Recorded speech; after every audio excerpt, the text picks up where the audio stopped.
الحمد لله إن الحمد لله نحمده ونستعينه ونستغفره ونعوذ بالله من شرور أنفسنا ومن سيئات أعمالنا من يهده الله فلا مضل له ومن يضلله فلا هادي له وأشهد أن لا إله إلا الله وأشهد أن محمدا عبده ورسوله أرسله بالحق بشيرا ونذيرا أما بعد فإن خير الحديث كتاب الله وخير الهدي هدي محمد صلى الله عليه وسلم وشر الأمور محدثاتها وكل محدثة بدعة وكل بدعة ضلالة وكل ضلالة في النار. أعوذ بالله من الشيطان الرجيم. بسم الله الرحمن الرحيم. يا أيها الذين آمنوا اتقوا الله حق تقاته ولا تموتن إلا وأنتم مسلمون. يا أيها الناس اتقوا ربكم الذي خلقكم من نفس واحدة وخلق منها زوجها وبث منهما رجالا كثيرا ونساء واتقوا الله الذي تساءلون به والأرحام إن الله كان عليكم رقيبا. يا أيها الذين آمنوا اتقوا الله وقولوا قولا سديدا يصلح لكم أعمالكم ويغفر لكم ذنوبكم ومن يطع الله ورسوله فقد فاز فوزا عظيما. قال الله تبارك وتعالى في موضع آخر: أعوذ بالله من الشيطان الرجيم من همزه ونفخه ونفسه. بسم الله الرحمن الرحيم. وَلِمَنْ خَافَ مَقَامَ رَبِّهِ جَنَّتَانِ. وعن أبي ذر رضي الله تعالى عنه قال قال رسول الله صلى الله عليه وسلم: من يضمن لي واحدا وأضمن وله الجنة.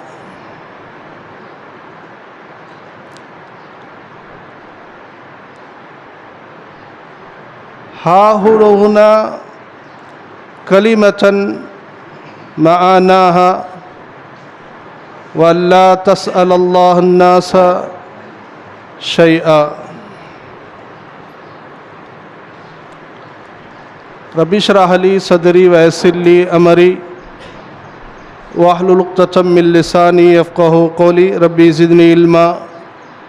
ربي يسر ولا تعسر وتمم بالخير. سبحان الله وبحمده عدد خلقه ورضا نفسه وزينة عرشه مداد كلماته. بسم الله الذي لا يضر مع اسمه شيء في الأرض ولا في السماء وهو السميع العليم.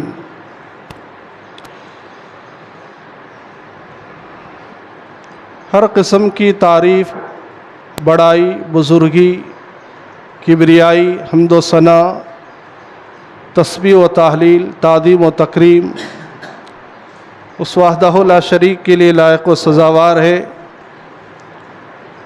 جو خالق کائنات، مالک ارض و سما ہے،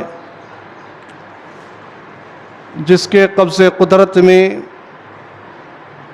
ہماری جانیں موجود ہیں. درود و سلام ہوں تمام نبیوں پر جنہیں اللہ تبارک و تعالیٰ نے بھٹکی ہوئی انسانیت کے لیے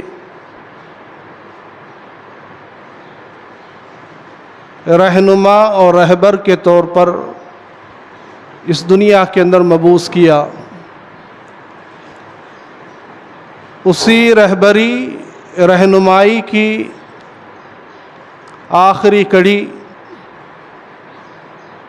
میرے اور آپ کے آخری نبی جناب محمد رسول اللہ صلی اللہ علیہ وسلم پر اللہ تبارک و تعالیٰ نے اختتام پذیر فرمایا۔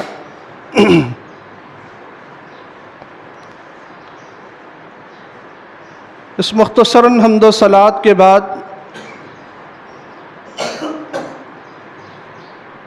میں نے قرآن مجید کی سورہ رحمان کی ایک آیت نسائی سے اللہ کے نبی صلی اللہ علیہ وسلم کے ایک فرمان کو پڑھا ہے۔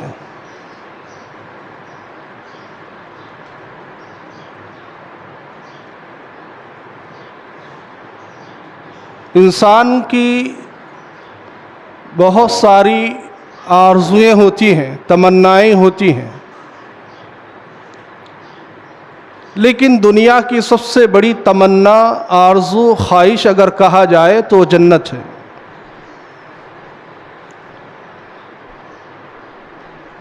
آرزوؤں کی آخری انتہا اگر کہا جائے تو وہ جنت ہے، جس کا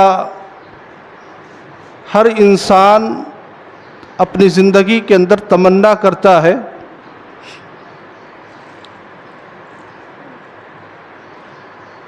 تمناؤں کا مرکز جنت ہے تو خواہشات کا مرکز بھی جنت ہے۔ اس جنت کے لیے صحابہ کرام نے بہت ساری کوششیں کی۔ نبی کریم صلی اللہ علیہ وسلم نے اس جنت کے لیے صحابہ کرام کو اس کی ترغیب دلائی۔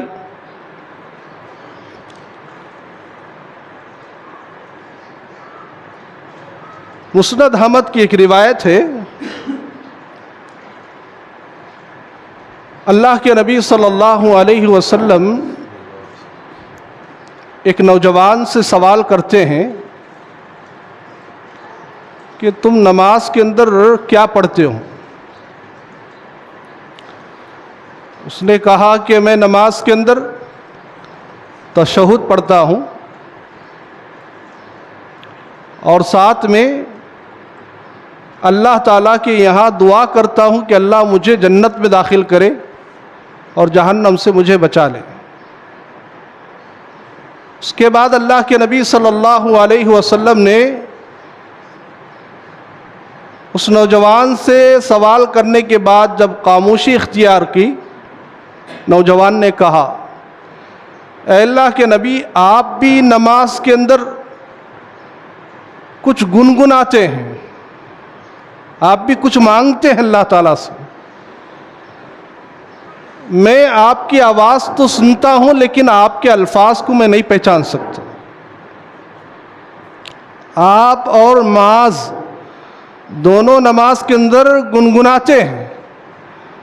تو اللہ کے نبی صلی اللہ علیہ وسلم نے اس نوجوان سے کہا، جس طرح تو تشہد کے ساتھ اللہ تعالیٰ کے یہاں جنت کا طلبگار ہے، جہنم سے پناہ مانگتا ہے، یہ نبی یعنی محمد صلی اللہ علیہ وسلم فرماتے ہیں میں بھی جنت کا طلبگار ہوں اور جہنم سے پناہ مانگتا ہوں۔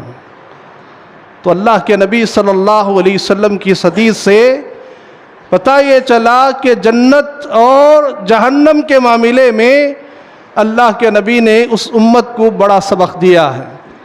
جنت کو طلب کرنے، جنت کے حصول کے لیے نیک کاموں کی ترغیب دلائی ہے۔ اڑتے بیٹھتے صحابہ کرام کو جنت کی خواہش دلائی ہے، اور صحابہ کرام اپنی زندگی بھر جنت کی طلب میں اپنے آپ کو منحصر رکھا ہے۔ اس کے علاوہ ایک اور حدیث بھی ہے، میں کہنا چاہوں گا، وہ حدیث ابو داؤد کی روایت ہے۔ ایک شخص، اس حدیث کے راوی حضرت ابو نضرہ ہیں، ایک آدمی بیمار ہو گیا، صحابہ کرام اس کی تیمہ داری کے لیے گئے، بیمار پرسی کے لیے. جب اس کی بیمار پرسی کرنے لگے وہ رو رہا تھا.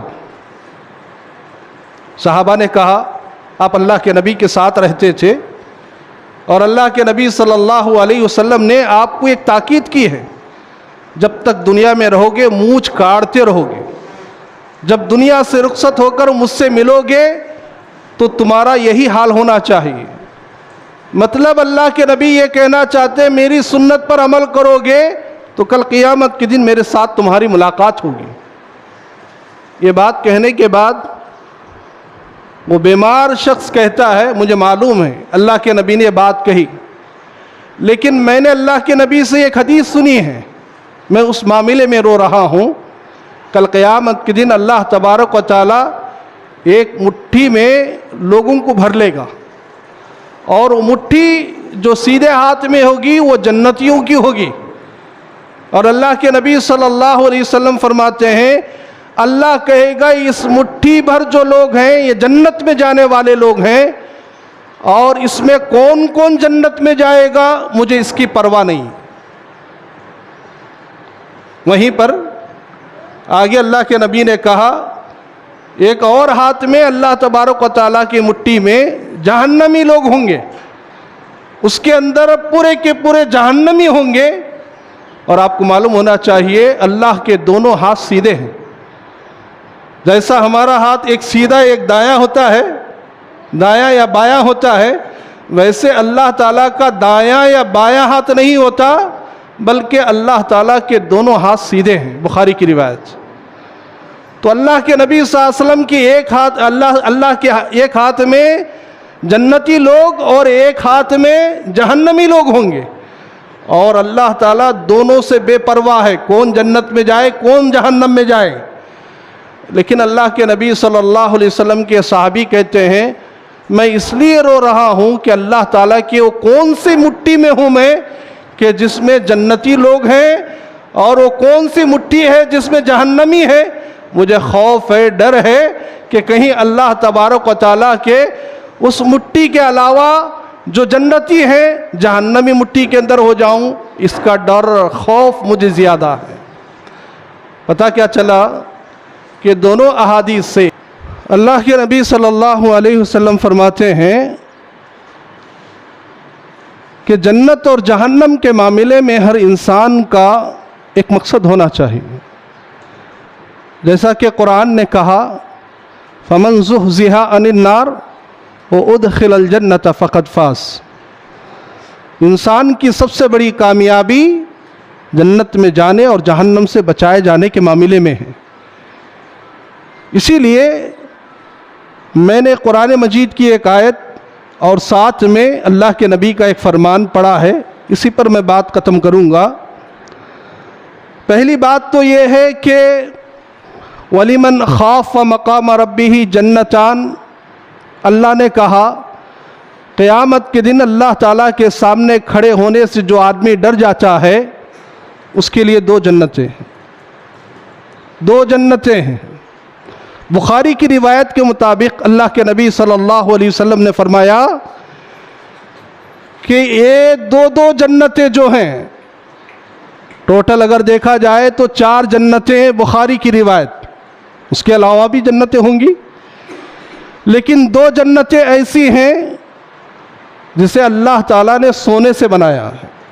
2 جنتیں صرف سونا، اس کے برتن سونے کے، اس کی دیواریں سونے کے، اس کے جو بھی آلہ جات ہیں سب سونے کے.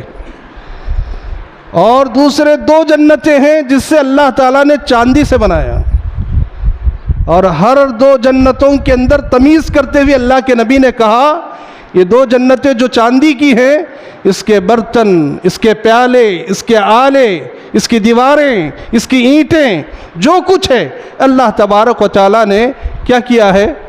چاندی سے بنایا ہے. یہ 2 جنتیں. لیکن ایک جگہ اللہ تعالیٰ نے کہا وَأَمَّا مَنْ خَافَ مَقَامَ رَبِّهِ وَنَهَى النَّفْسَ عَنِ الْهَوَىٰ.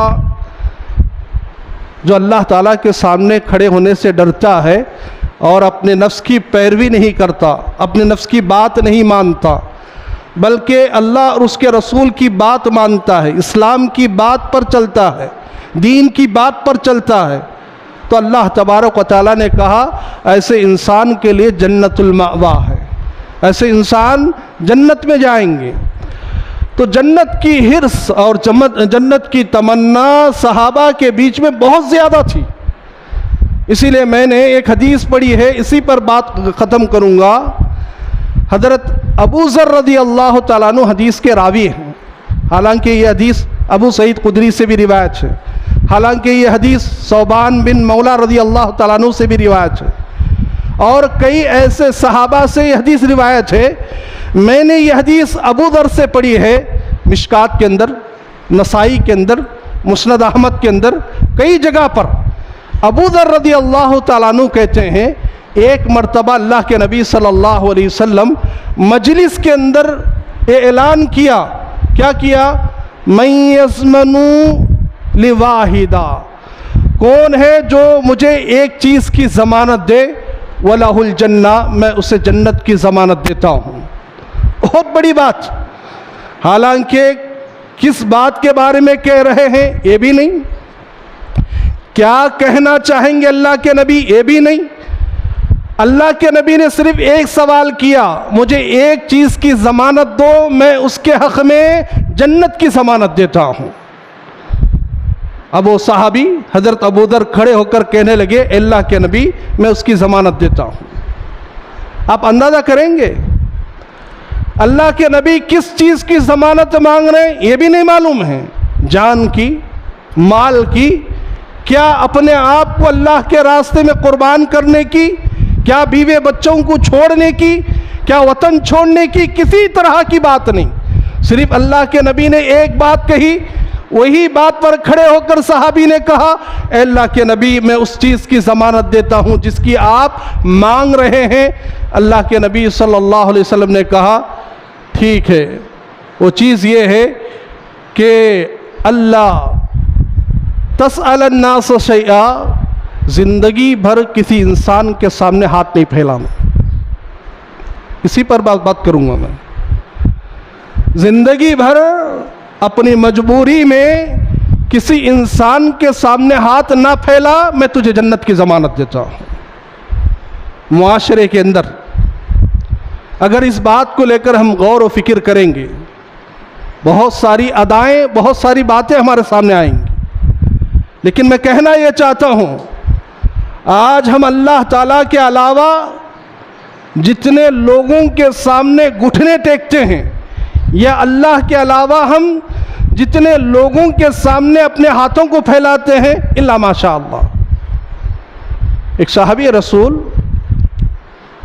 حضرت عوف بن مالک رضی اللہ تعالیٰ عنہ کہتے ہیں ہم 7 یا 9 افراد تھے، ایک جماعت تھی ہماری، اللہ کے نبی صلی اللہ علیہ وسلم کے پاس ہم بیٹھے ہوئے تھے۔ اللہ کے نبی نے کہا کیا بیعت نہیں کرو گے، یعنی وعدہ نہیں کرو گے؟ صحابہ نے کہا اللہ کے نبی ہم وعدہ کر چکے ہیں، ہم بیعت کر چکے ہیں۔ صحابی نے کہا ہم بیعت کر چکے ہیں اللہ کے نبی۔ پھر اللہ کے نبی نے کہا کیا مجھ پر بیعت نہیں کرو گے، میرے ہاتھ پر بیعت نہیں کرو گے؟ 1 بار 2 بار 3 بار اللہ کے نبی نے کہا، 1 سے 2 بار 3 بار اللہ کے نبی نے کہا تو صحابہ کھڑے ہو گئے، ہم بیعت کر چکے ہیں اللہ کے نبی، پھر اگر آپ چاہتے ہیں تو ہم بیعت کرتے ہیں۔ کس چیز پر ہمیں بیعت کرنا چاہیے؟ اللہ کے نبی نے کہا اللہ کے ساتھ کسی کو شریک نہیں کرنا بلکہ اللہ ہی کی عبادت کرنا۔ بیعت کس کی کر رہے ہیں؟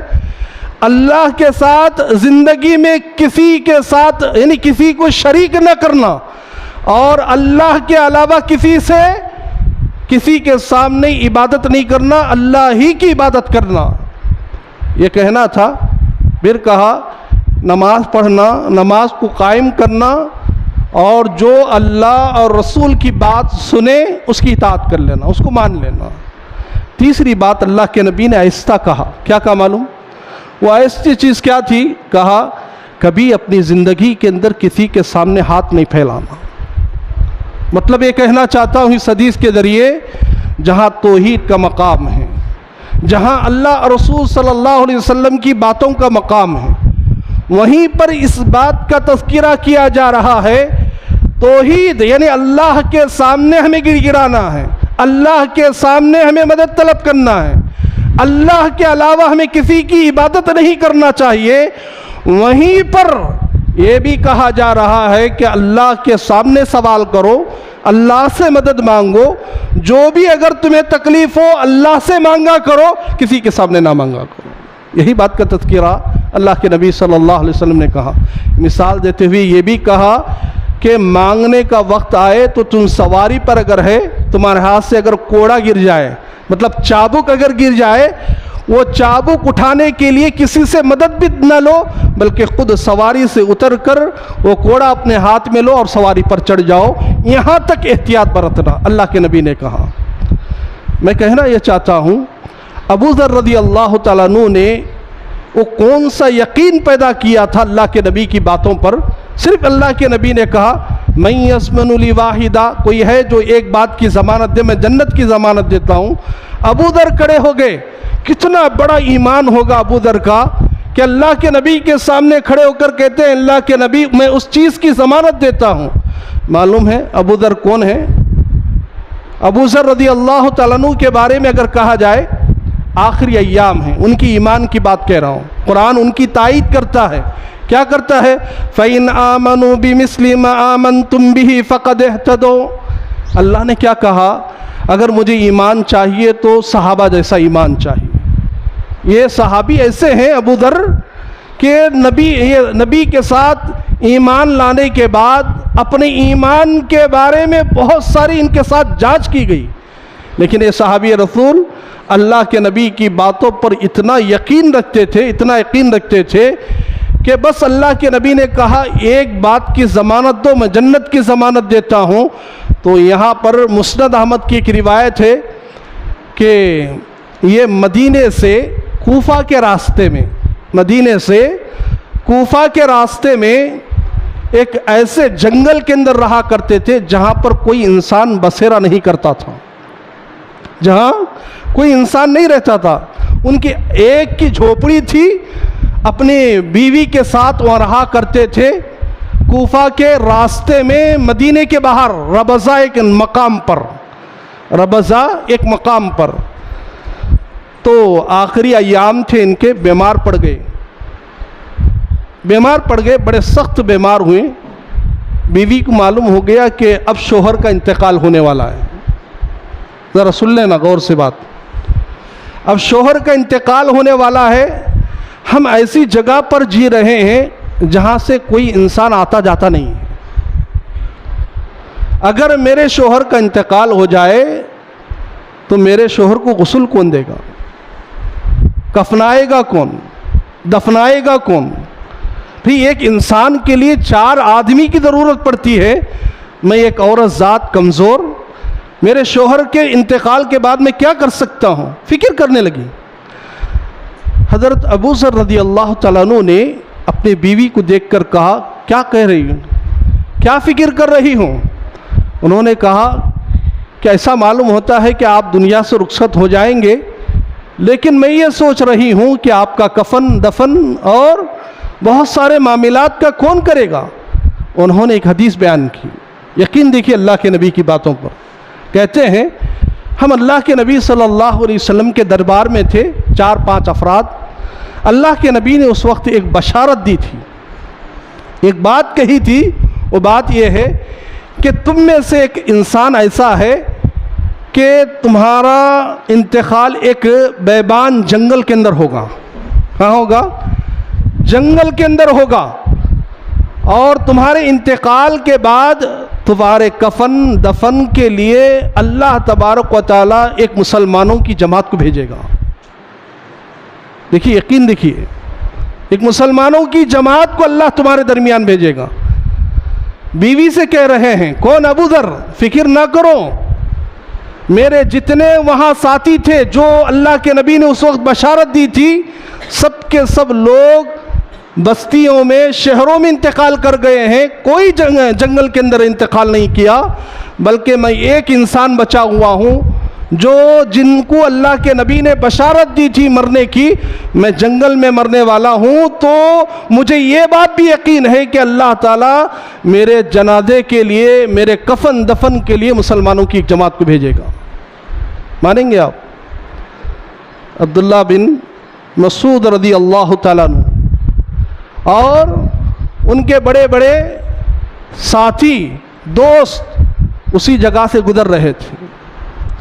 جاتے ہوئے عبداللہ بن مسعود رضی اللہ تعالیٰ عنہ نے کہا، مجھے معلوم ہے کہ میں کوفہ سے مدینہ بہت بار آتا جاتا ہوں، لیکن کبھی بھی ابو ذر سے میری ملاقات نہیں ہوئی، لیکن پتہ چلا ہے کہ ایک مقام ہے ربضہ جہاں پر ابو ذر رہتے ہیں، شاید مدینے سے ہم نزدیک ہیں، ہو سکتا ہے یہیں جنگل کے اندر کہیں ہوں گے، تھوڑا تلاش کر لو۔ تو اپنے ساتھیوں کو چھوڑ دیتے ہیں، تو وہ ساتھی پورے کے پورے جنگل کے اندر پھیل جاتے ہیں، ڈھونڈنے لگتے ہیں، تو دیکھتے ہیں کہ ایک جھوپڑی نظر آتی ہے۔ تو عبداللہ بن مسعود رضی اللہ تعالیٰ عنہ کو کہتے ہیں کہ یہاں ایک جھوپڑی ہے، ہم وہاں جا کر تلاش کر لیتے ہیں، پوچھ لیتے ہیں۔ سب کے سب جا کر جب دیکھتے ہیں کہ ایک عورت ہے، کہتے ہیں کہ کون ہے آپ؟ کہا کہ میں ابو ذر کی بیوی ہوں۔ کیا کہتے ہیں؟ میں ابو ذر کی بیوی ہوں۔ کہا ذرا ابو ذر کو باہر بلاؤ۔ کہتے ہیں ابو ذر کو باہر بلاؤ، میرا دوست ہے، میرا ساتھی ہے۔ تو بیوی کہتی ہے میرے شوہر کا انتقال ہو گیا ہے۔ اللہ، کہتے ہیں میرے شوہر کا انتقال ہو گیا۔ عبداللہ بن مسعود رضی اللہ تعالیٰ عنہ کہتے ہیں اے مائی ذرا بادو ہٹ جاؤ۔ اس کے بعد ابو ذر کی لاش کو اٹھاتے ہیں، غسل دیتے ہیں، کفن دیتے ہیں، اور دنیا کے وہ صحابی عبداللہ بن مسعود کے بارے میں اللہ کے نبی نے کہا اگر کسی کو قرآن سیکھنا ہے تو عبداللہ بن مسعود سے سیکھو، اور اللہ تبارک و تعالیٰ اس کے قرآن کو بڑا پسند کرتا ہے۔ اور اللہ کے نبی صلی اللہ علیہ وسلم کے صحابی عبداللہ بن مسعود ابو ذر رضی اللہ تعالیٰ عنہ کی جنازے کی نماز پڑھاتے ہیں۔ دیکھیے کتنا بڑا ایمان ہے، اس بات پر یقین کہ زندگی میں اللہ کے نبی نے کہا تھا کہ میرا انتقال جنت یعنی جنگل میں ہوگا، اور میرے لیے اللہ تعالیٰ مسلمانوں کی ایک جماعت کو بھیجے گا۔ اسی یقین کے بدولت اللہ کے نبی صلی اللہ علیہ وسلم نے جب کہا تھا میں یضمنو لواحدہ، کوئی ہے جو ایک بات کی ضمانت دے میں اسے جنت کی ضمانت دیتا ہوں۔ ابو ذر کہتے ہیں اللہ کے نبی میں ہوں جو اس ایک بات کی ضمانت دیتا ہوں۔ اللہ کے نبی نے کہا کبھی کسی کے سامنے سوال نہیں کرنا، یہاں تک کہ ایک مرتبہ ابو ذر رضی اللہ تعالیٰ عنہ اپنے غلاموں کے ساتھ جا رہے تھے کہ اپنے ہاتھ سے کوڑا گر گیا، چابک نیچے گر گئی، ابو ذر نیچے اترتے ہیں اور کوڑا لے کر اوپر چڑھ جاتے ہیں۔ دوسرے صحابہ ان سے سوال کرتے ہیں آپ کے غلام ہیں، آپ کے خدمت گزار ہیں، آپ ان سے کہہ دیتے تو شاید وہ اٹھا کر تمہیں دے دیتے۔ تو ابو ذر کہتے ہیں میں نے اللہ کے نبی سے وعدہ کیا تھا، میں نے اللہ کے نبی سے وعدہ کیا تھا زندگی میں کبھی کسی انسان سے سوال نہیں کروں گا، کسی بھی بارے میں سوال نہیں کروں گا، اسی لیے میں اس وعدے کو پورا کرنے کے لیے خود میں نیچے اترا، اور جو چیز زمین پر گری تھی اسی کو لے کر میں سواری پر سوار ہو گیا ہوں۔ تو دوستوں میں کہنا یہ چاہتا ہوں آج کے اس جمعہ کے خطبے کے اندر ایک ترتیب ہے، ایک بات ہے جو آپ کے سامنے کہنا چاہتا ہوں، وہ یہی ہے جنت کے شوقین بہت سارے ہیں، لیکن اللہ کے نبی نے کچھ باتیں ایسی رکھی ہیں، چھوٹی ہے لیکن انسان کو جنت پہ پہنچا دیتی۔ جیسا کہ میں نے کئی بار آپ کے سامنے کہا ہے، اگر راستے سے کانٹا ہٹاؤ گے تو جنت کی بشارت، راستے سے کسی تکلیف دہ چیز کو ہٹاؤ گے تو جنت کی بشارت، اگر کسی قرض دار کی مدد کرو گے تو جنت کی بشارت۔ ایک چھوٹی چھوٹی چیزیں جو اللہ کے نبی نے ذکر کیا۔ وہیں پر یہ بات بھی ہے کہ زندگی میں کبھی کسی کے سامنے سوال نہ کرو تو جنت میں چلے جاؤ گے، یہ بشارت اللہ کے نبی نے دی ہے۔ اسی لیے اللہ کے نبی نے کہا الید العلیٰ خیر من ید السفلیٰ، یعنی نچلے ہاتھ سے اوپر والا ہاتھ بہتر ہے۔ کہنا یہ چاہتے ہیں کہ آپ دینے والے بنو، لینے والے مت بنو۔ یہ حدیث اللہ کے نبی صلی اللہ علیہ وسلم نے کہی۔ ایک حدیث ہے انس بن مالک رضی اللہ تعالیٰ عنہ سے، ابو داؤد کے اندر، ایک نوجوان ہٹا کھٹا اللہ کے نبی کے پاس آیا، آ کر کہنے لگا اللہ کے نبی کچھ مانگ رہا تھا، مجھے دو، مجھے مال کی ضرورت ہے، مجھے مال دو۔ اللہ کے نبی نے اسے روکا، سوال کرنے سے اسے روکتے ہوئے کہا اچھا ادھر آؤ، تمہارے گھر میں کچھ ہے؟ کہا کہ میں غریب انسان ہوں اللہ کے نبی۔ ابو داؤد کی صحیح روایت ہے، میں غریب انسان ہوں اللہ کے نبی، کچھ تو ہوگا تیرے گھر میں؟ کہا کہ ہاں میرے گھر میں ایک کمبل ہے، کمبل، اس کمبل کو میں آدھی کر کے بچھا لیتا ہوں، آدھی اوڑھ لیتے ہم گھر والے۔ کیا کرتے ہیں؟ اس آدھے کمبل کو ہم کیا کرتے ہیں؟ آدھی بچھا لیتے ہیں اور آدھے ساتھ میں اوڑھ لیتے ہیں۔ ایک پیالہ ہے گھر کے اندر، اسے پینے کے لیے استعمال کرتا ہوں، اس کے علاوہ کچھ نہیں میرے گھر کے۔ دیکھیے کتنی غربت ہوگی صحابہ کی، ایک گھر کی بات کر رہے اللہ کے نبی، تیرے گھر میں کچھ تو ہوگا؟ کہا کہ میرا پورا گھر آپ تلاش کریں اللہ کے نبی، ایک کمبل جو پورا کا پورا گھر آدھا بچھاتا ہے اور آدھا اوڑھتا ہے، اور ایک پیالہ ہے جو پورے گھر والے اسے پینے کے لیے استعمال کرتے ہیں۔ مجبور تھا نا، اللہ کے نبی صلی اللہ علیہ وسلم نے کہا وہ جا کر لے کر آؤ، جاؤ اس کو لے کر آؤ۔ وہ لے کر آیا، اللہ کے نبی نے نیلام کیا اس کو، صحابہ کے بیچ میں اعلان کرتے ہوئے کہا یہ دو چیزیں ہیں، یہ کمبل ہے، ایک پیالہ ہے صحابی کا، اسے میں بیچنا چاہتا ہوں، کوئی خرید سکتا ہے؟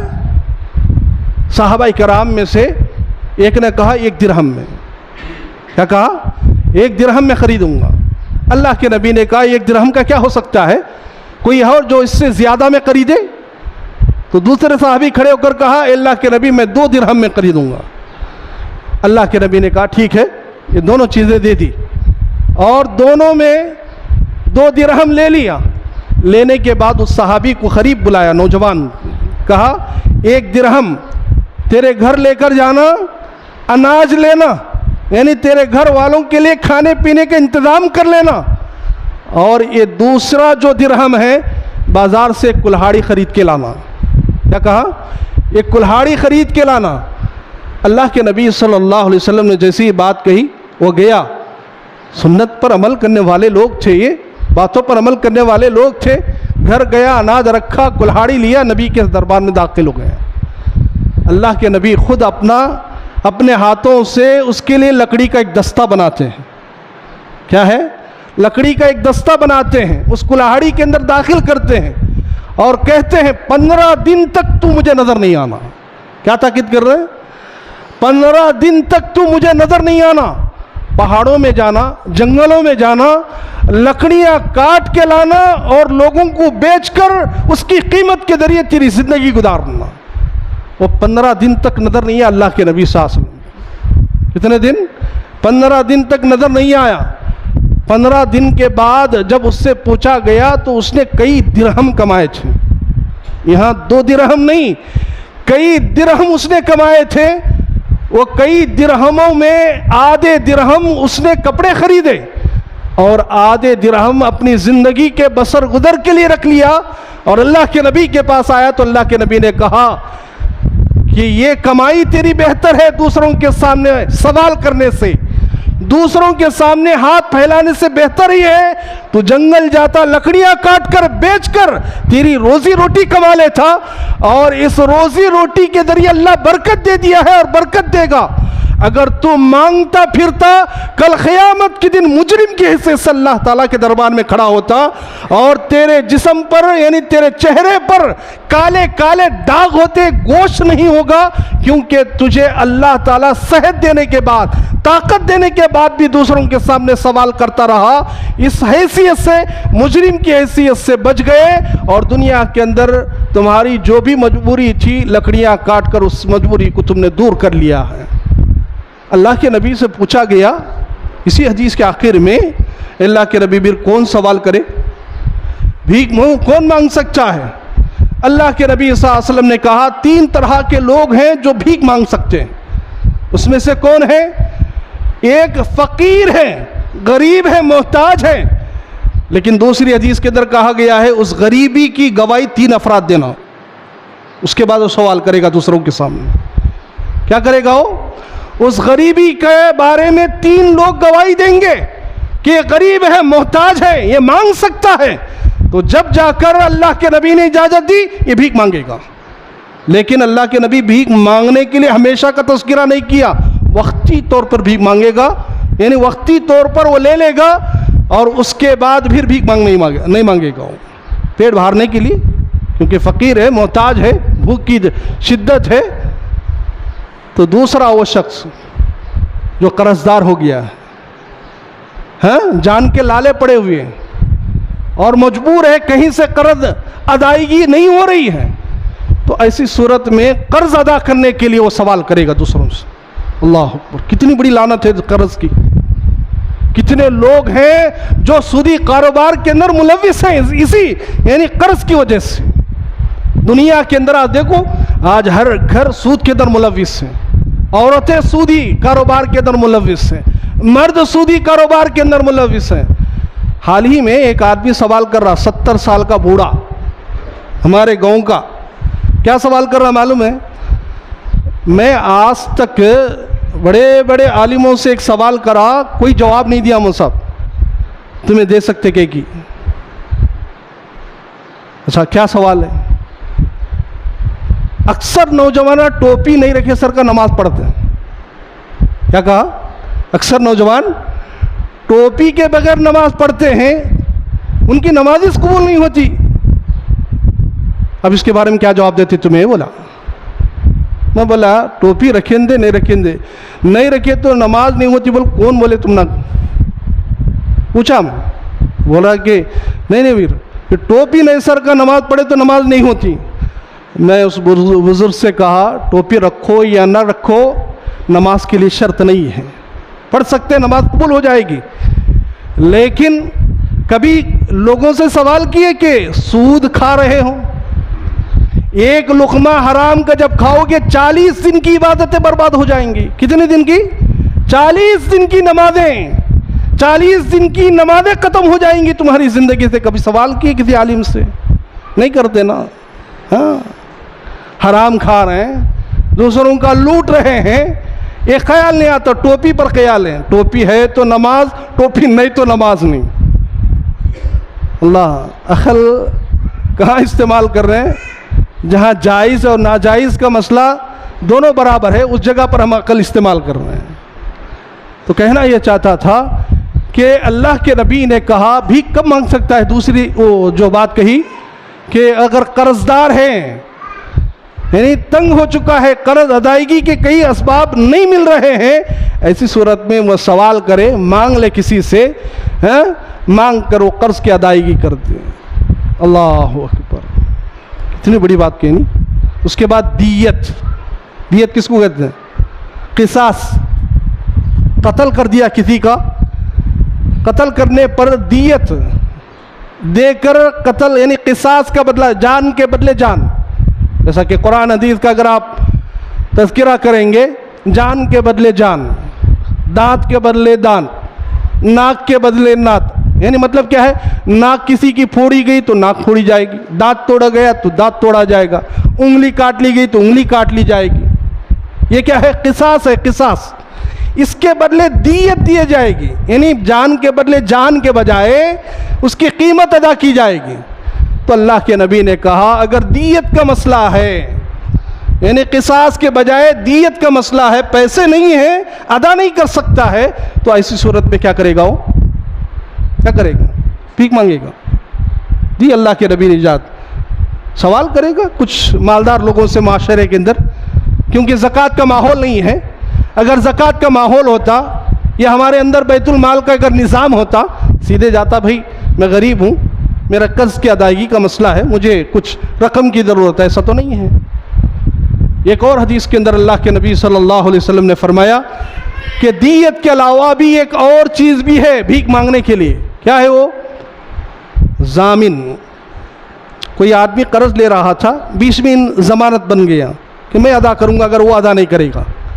تو اس صورت میں کیا ہے؟ اس کے قرض کی ادائیگی کے لیے جب ضمانت لی ہے تو وہ بھی کیا کرے گا؟ پیسوں کی ادائیگی کے لیے سوال کرے گا دوسروں سے. کتنی بڑی بات اللہ کے نبی نے کی. ہاں اب کہاں کہاں بھیک مانگنا ہے معلوم ہو گیا. ایسا فقیر پھٹیچر اگر ہے، بھوک کے لالے پڑے ہوئے ہیں، فقیر ہے، محتاج ہے، اور 3 افراد اس کے حق میں اگر گواہی دے رہے ہیں تو کیا کرے گا وہ؟ بھیک مانگے گا. ایک اور حدیث کے اندر بھی آتا ہے، اللہ کے نبی صلی اللہ علیہ وسلم نے فرمایا کہ اچانک مال تھا اس کے پاس، فیکٹریاں تھی، آن کی آن میں اس کا پورا مال تباہ ہو گیا طوفان کے ذریعے، کسی اور نقصان کے سبب. اب کیا کرے گا وہ روزی روٹی کے لیے؟ بڑا مالدار تھا، مال آن کی آن میں ختم ہو گیا، تباہ ہو گیا، برباد ہو گیا. تو ایسی صورت میں کیا ہے، اپنی گھر بار چلانے کے لیے وقتی طور پر سوال کر سکتا ہے، وقتی طور پر، مسلسل نہیں. جیسا کہ بہت سارے لوگ طوفانوں کے اسباب سے کہیں کہیں سے ہمارے پاس آتے ہیں سائل بن کر، تو ہم ان کی تھوڑی بہت مدد کر دیتے ہیں، کیونکہ مسلمان ہونے کے ناطے خدمت خلق کا ایک فریضہ ہے جس کو ہم ادا کر دیتے ہیں. تو یہاں بھیک مانگی جا سکتی ہے. یہ اسباب اللہ کے نبی صلی اللہ علیہ وسلم نے فرمایا اس کے علاوہ کوئی اور سبب نہیں ہے تو آپ بھیک نہیں مانگیں گے. کیوں؟ اللہ کے نبی نے فرمایا زندگی میں کبھی کسی سے سوال نہ کرنے والا کہاں جائے گا؟ وہ جنت میں جائے گا. جنت میں جانے کے لیے اپنے آپ کو دوسروں کے سامنے ہاتھ پھیلانے سے بچائے رکھنا چاہیے. سمجھ میں آ گئی؟ تو آج کی ایک حدیث جو میں آپ کے سامنے رکھنا چاہ رہا تھا وہ یہی ہے کہ اپنی زندگی میں اگر کچھ سوال کرنا ہے، کچھ مجبوریاں اللہ کے سامنے رکھنا ہے تو اللہ کے سامنے ہی گر گڑائیے، اللہ سے ہی مدد مانگیے، کیونکہ اللہ ہی دیتا ہے. اور کہیں پر آپ قرآن مجید کا کہیں بھی اگر آپ مطالعہ کریں گے پتہ یہ چلتا ہے جب اللہ سے اگر آپ مانگو گے تو اللہ ایسے راستے کھول دیتا ہے آپ کا دماغ کام نہیں کرے گا، ہے نہیں؟